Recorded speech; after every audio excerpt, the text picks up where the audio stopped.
হতে পারত যদি এক্ষেত্রে যেটা আমি আগে উল্লেখ করেছি শেষ পর্যায়ে খসড়া প্রণয়ন প্রক্রিয়ায় যে সমস্ত জাতীয় ও আন্তর্জাতিক অংশীজনকে অংশগ্রহণের সুযোগ দেওয়া হয়েছিল বা সুযোগ করে নিয়েছিল তারা তাদের অন্ধকারে রেখে অন্তর্বর্তী সরকার অন্তর্ঘাতী প্রক্রিয়ায় এতে এই অধ্যাদেশে আমলাতান্ত্রিক নিয়ন্ত্রণের একটা অপরিচিত সুযোগ সৃষ্টি করা হয়েছে।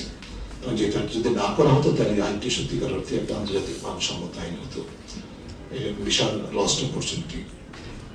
সাইবার সুরক্ষা, ব্যক্তিগত তথ্য সুরক্ষা, জাতীয় তথ্য ব্যবস্থাপনা অধ্যাদেশে উল্লেখযোগ্য উপযোগী ইতিবাচক বিধান থাকলেও প্রতিটিতে নিজস্ব আঙ্গিকে এবং সামষ্টিকভাবে যার যার জায়গা থেকে এবং সামষ্টিকভাবে সরকার ও সংশ্লিষ্ট প্রতিষ্ঠানের হাতে কোনো প্রকার বিচারিক সুরক্ষা ছাড়া জবাবদিহিহীনভাবে বাক স্বাধীনতা, ভিন্নমত ও গণমাধ্যম স্বাধীনতা দমনের আইনগত ব্যবস্থা তৈরি করা হয়েছে।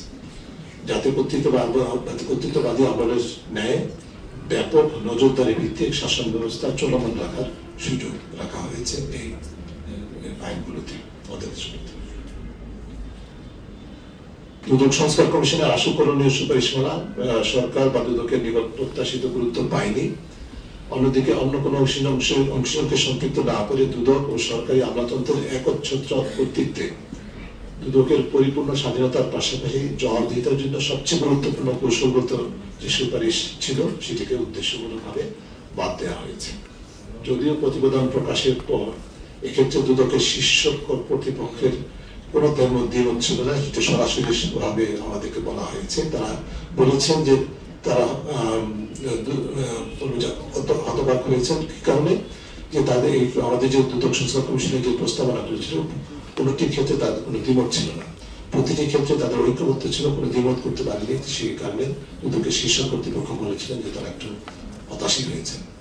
অর্থাৎ এমন ভাবে তারা প্রতিবেদনটিকে মেনে নিয়েছে যে তাদের কোনো দ্বিমত থাকার কথা নেই, অথচ অত্যন্ত কৌশলগত সুপারিশগুলো উদ্দেশ্যমূলকভাবে বাতিল করা হয়েছে। যার মধ্যে অন্যতম আমি যেটা বলতে চাই, রিপিট করবো, সেটা হচ্ছে যে এবং সেই ক্ষেত্রে এই সুপারিশ ক্ষেত্রে সবগুলো রাজনৈতিক দলের উইদাউট এনি এক্সেপশন সবগুলো রাজনৈতিক দলের কোনো প্রকার রিজার্ভেশন ছাড়া একমত ঐক্যবদ্ধ ছিল।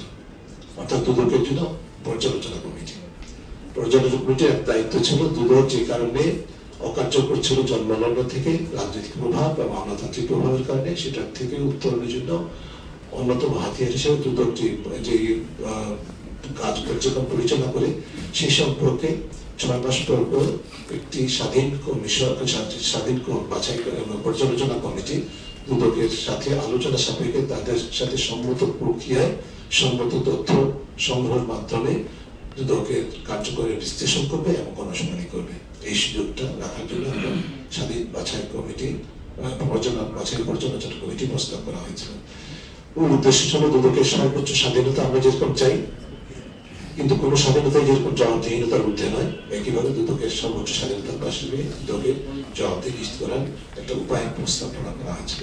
সেই প্রস্তাবনাটি বাতিল করা হয়েছে এবং অত্যন্ত ন্যাক্কারজনক প্রক্রিয়ায়। আমি আপনাদের সামনে বলছি, বলতে বাধ্য হচ্ছি, কারণ একটা পর্যায়ে যখন আমরা জেনেছি যে এটিকে বাদ দেওয়া হচ্ছে, তখন আমরা সংশ্লিষ্ট উপদেষ্টা এবং যারা শীর্ষ কর্মকর্তা আছে তাদের সাথে অধিক পরামর্শ বৈঠক করার সুযোগ নিয়েছি।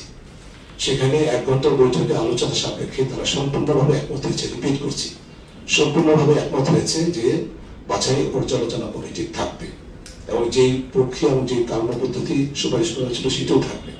শুধুমাত্র একটা তারা অনুরোধ করেছেন যে ঠিক আছে, বাছাই কমিটি উল্লেখ করা হবে আলাদাভাবে, পর্যালোচনা কমিটি আলাদাভাবে উল্লেখ করা হবে। আমরা মেনেছি, তার কারণ হচ্ছে যে একই প্রক্রিয়া একই কর্মপদ্ধতি বিধান করে থাকবে যেটা সুপারিশ করা হয়েছে। সেটা মান্য হয়েছে, মানে তারা মেনেছেন এবং সেটি তারা সেভাবে প্রণয়ন করবেন অঙ্গীকার করেছেন। কিন্তু আমরা খুশি মনে ফিরে আসলে পরেই আমরা জানতে পেরেছি যে সেটিকে বাতিল করেছে। আমরা জানি সেটা নাই, তার পরিবর্তে নাম লোক দেখানো একটা প্রভিশন করা হয়েছে যে পাশে 6 মাস পর দুদক প্রতিবেদন প্রকাশ করবে। এটা কোনো তো অর্থ হয় না।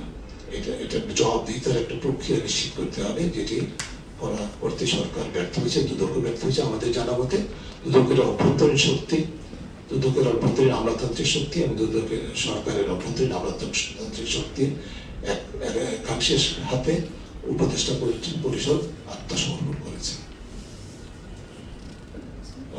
সর্বোপরি অন্তর্বর্তী সরকারের সরকার সংস্কারের নামে যতটুকুই করেছে তার প্রায় সকল ক্ষেত্রেই বাস্তবে তার দেশগুলো লক্ষ্যভ্রষ্ট হয়েছে।